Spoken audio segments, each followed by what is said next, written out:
সেই যখন রাম হলো তখন কি রাজার ঘরে জন্ম নিল, রাজ পোশাক পোশাদি সেই। তারপরে যখন কৃষ্ণরূপে জন্ম নিল তখনও রাজভূষণ। তারপর আমার গোবিন্দ বলল যে না, আজ আমি ভূষণ ত্যাগ করব, আমি হব কি পথের ভিখারি, আমি ভিক্ষা করব, আমি ভিখারি সেজে এবার আমার ভক্তদের পাশে থাকবো। কারণ আমি যখন রাজ পোশাকাদি পরে এই ভক্তদের সামনে যাই তখন ভক্তরা আমাকে চিনে ফেলে,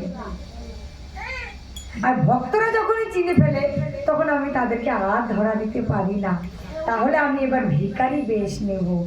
কলিযুগে তখন আমার যে প্রভু জন্ম নিল, আমাদের অনেকেরই হয়তো অজানা যে আমরা যে গৃহদেবতাগুলো পুজো করি তার মধ্যে পঞ্চতত্ত্বর একটা তট অবশ্যই বসাতে হয়। কারণ পঞ্চতত্ত্ব হলো কলির ভগবান, কারণ কলিকে ছাড়া আমরা বাঁচতে পারবো না। কলির ভগবান হচ্ছে পঞ্চতত্ত্ব, তাই পঞ্চতত্ত্বর তট মায়েরা কেউ বসাতে ভুল করবে না, পঞ্চতত্ত্বর তট অবশ্যই বসাতে হয়। আমার মাঝখানে যে বাহু তুলে থাকে সেই হলো আমার চৈতন্য মহাপ্রভু। তাহলে আমার কৃষ্ণ কি রূপে জন্ম নিল কলিযুগে? জয় রাধে। বলো শুনি কি বলছে, বলো। কলিযুগে আমার চৈতন্য মহাপ্রভু কৃষ্ণ জন্ম নিল চৈতন্য মহাপ্রভু রূপে, মানে নিমাই রূপে।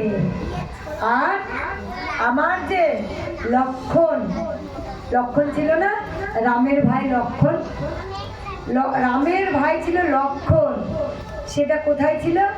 ত্রেতা যুগে। আর দ্রাপরে এসে কি হলো? তখন হয়ে গেল কৃষ্ণ আর বলরাম।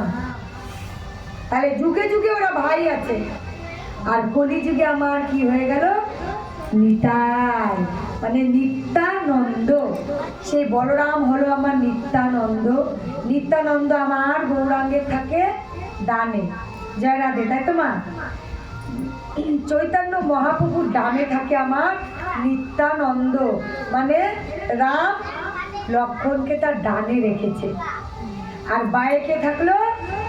বায়ে থাকলো আমার প্রভু গদাধর, মানে কে? লক্ষণের পরে কে ছিল? সীতা। তাহলে বামে আমার কে থাকলো? রাধা রানী। জয় রাধে, ঠিক হয়েছে তো বাবারা?